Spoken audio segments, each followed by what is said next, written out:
Vamos lá, meus queridos, minhas queridas, meus amigos, vocês que têm nos acompanhado aqui na DNA Academy, você que tem decidido evoluir em graça e entendimento, não é isso que o apóstolo Pedro vai dizer? Crescer, portanto, em graça e conhecimento. O que é crescer? Crescer é evoluir.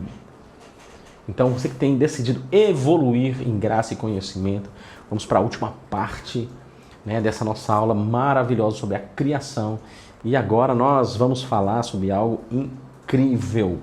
Jesus é o agente da criação. O Taná, né, que é a Bíblia de Gênesis a Malaquias, afirma que Adonai é o Criador. E a Nova Aliança, a Brit Hadashah, afirma que Jesus é o Criador. Logo, Yeshua é Adonai. Gênesis 1:1. No princípio, criou Deus os céus e a terra. No princípio, criou Elohim os céus e a terra. Isaías 64:8. Mas agora, ó Senhor, Tu és o nosso Pai. Nós somos o barro, e Tu, o nosso oleiro, e todos nós, obra das Tuas mãos. Ou seja, o que Isaías está falando? Que o Criador aqui é o Eterno. Mas na Nova Aliança, o que é que na Nova Aliança nós compreendemos? E, obviamente, querido, que nós precisamos usar duas fontes aqui, que são fontes, vamos dizer assim, PhDs em entendimento da cultura hebraica, que é Paulo e o escritor aos Hebreus. Né? Então, Paulo, no livro de Colossenses, no capítulo número 1, verso 15 ao 17, ele vai dizer o seguinte: o qual é a imagem do Elohim invisível, o primogênito de toda a criação, porque nele foram criadas todas as coisas, nos céus e na terra, as visíveis e as invisíveis, sejam tronos, sejam dominações, sejam principados, sejam potestades, tudo foi criado por ele e para ele. Ele é antes de todas as coisas e nele subsistem todas as coisas. E o escritor dos Hebreus, no capítulo 1, no verso de número 3, vai dizer: por causa da sua porção, sendo ele o resplendor da sua Shekhinah, e o Criador de todas as coisas, pelo poder da sua palavra. Lembra ali da palavrinha mágica? Abracadabra, que a gente falava pela criança, quando era criança? Pelo poder da sua palavra. Ok? Em sua essência, realizou a purificação dos nossos pecados. E eis que ele se assenta na altura, à direita da Shekhinah, à direita da presença, da manifestação da glória. João 1, do verso 1 ao 3 e o verso 14. No princípio era a palavra, e aquela palavra estava com Elohim. E Elohim era aquela palavra. Este estava no princípio com Elohim, todas as coisas vieram a existir por meio dele, e sem ele coisa alguma veio a existir daquilo que existia. E a palavra se fez carne e habitou entre nós, cheio de graça e de verdade, e vimos a sua Shekhinah, vimos a sua glória, como a glória do unigênito do Pai. Unigênito aqui, querido, não quer dizer que ele foi criado primeiro que tudo. Essa questão, essa palavra unigênito, dentro da cultura bíblica, dentro da cultura de Jesus, quer dizer aquele que tem autoridade sobre tudo, aquele que é primeiro em essência, em imagem, aquele que é primeiro. Entende? Então Jesus, ele não foi criado primogênito da criação, como se ele tivesse sido criado. Jesus é o próprio Eterno. Ele é o primogênito por quê? Porque toda a criação está debaixo do seu governo. Uma coisa muito interessante, nós temos um texto de João 1. Quando a gente lê isso aqui na Bíblia hebraica, no aramaico, e é um texto que muitas pessoas vão usar para tentar desviar a sua fé, porque dizendo que Jesus não é o Messias, porque João 1:1, ele vai dizer que a palavra estava com um Elohim, não com Elohim, ou seja, com um Deus. Ou seja, Jesus não é o Deus, ele pode até ser um Deus, mas não é o Deus eterno. Só que no hebraico mesmo, porque as letras hebraicas, o alfabeto, né, como é que é, meu, aquele negócio das letras? Alfabeto? Caraca, meu, sumiu aqui na minha mente. O alfabeto hebraico e aramaico é o mesmo.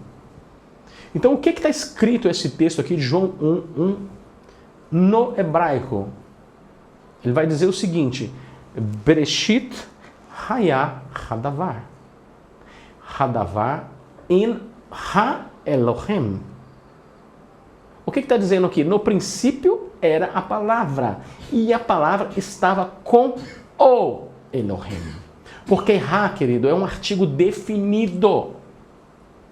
Então não estava com um Elohim. Estava com o Elohim.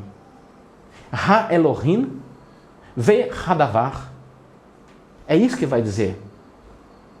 No princípio era a palavra estava com Elohim. E a palavra era o. Ou seja, João está dizendo que no princípio de todas as coisas, a palavra era o próprio Eterno. E o Eterno era a própria palavra. Então o Messias é o agente da criação. Ok? Nesse bloco nós falamos destino, eu quero simplesmente aqui, você já viu vários textos sobre a essência do Messias, né? A natureza do Messias, a divindade de Jesus. Você já assistiu a aula sobre Jesus e a Torá viva, você já viu muita coisa.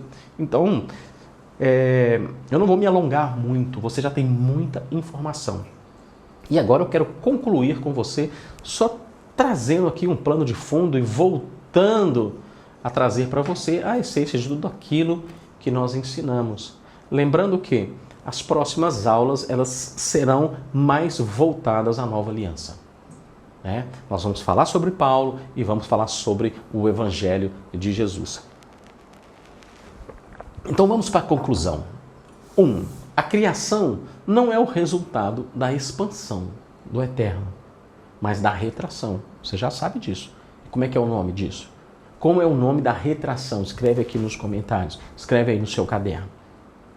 2. A terra era sem forma e vazia. Não é sobre um tempo que ela foi destruída e precisou ser reconstruída, mas o resultado de um espaço gerado para a construção. O que estava sem forma e vazio? O local, o terreno que o Eterno gerou para que a Terra, para que o universo fosse criado. 3. O processo de evolução da criação não tem a ver com a teoria darwinista de evolução, mas com o processo da vida e do aperfeiçoamento. Nós somos seres que evoluímos? Exatamente sim. Não dentro da filosofia de Darwin, mas dentro do aperfeiçoamento, a qual somos aperfeiçoados dia a dia no Messias. O apóstolo Paulo também vai dizer aos Romanos, capítulo 12, um texto muito usado, né? Que ele falou que formata a sua mente, renova a sua mente, ou seja, todo dia deixa a sua mente evoluir. Para quê? Para que você perceba, para que você compreenda, para que você entenda o quão boa, perfeita e agradável é a vontade de Deus. É isso que ele vai dizer. Infelizmente, muitas pessoas usam isso como um texto aí de alta ajuda, pegando só a primeira parte do versículo 2, mas nós precisamos ler o texto dentro da sua íntegra. E 4, para a gente encerrar, Jesus é o agente da criação. Sendo assim, ele é o próprio Adonai, ele é o próprio Eterno, Jesus é o próprio Deus. Ok? Então, queridos, eu quero que você guarde essa aula. É necessário que você assista essa aula mais de uma vez. É necessário que você assista de novo e de novo e de novo, para que o seu entendimento ele seja expandido, para que você possa compreender. É hora de usarmos Romanos 12, 2, renovar a nossa mente para entendermos quão boa, perfeita e agradável é a vontade de Deus. Essa é a minha oração para vocês que estão me ouvindo nessa aula, que a sua mente seja renovada para que você conheça Jesus como Ele é, para que possa estar contido em você muita graça, né, e muita presença do Eterno, para que você possa compreender os mistérios de Jesus, compreender quem Ele é e caminhar com Ele em entendimento e não em filosofia. Ok? Então vamos juntos para essa revolução. Vem comigo, segundo a cultura de Jesus, rumo a uma fé descomplicada.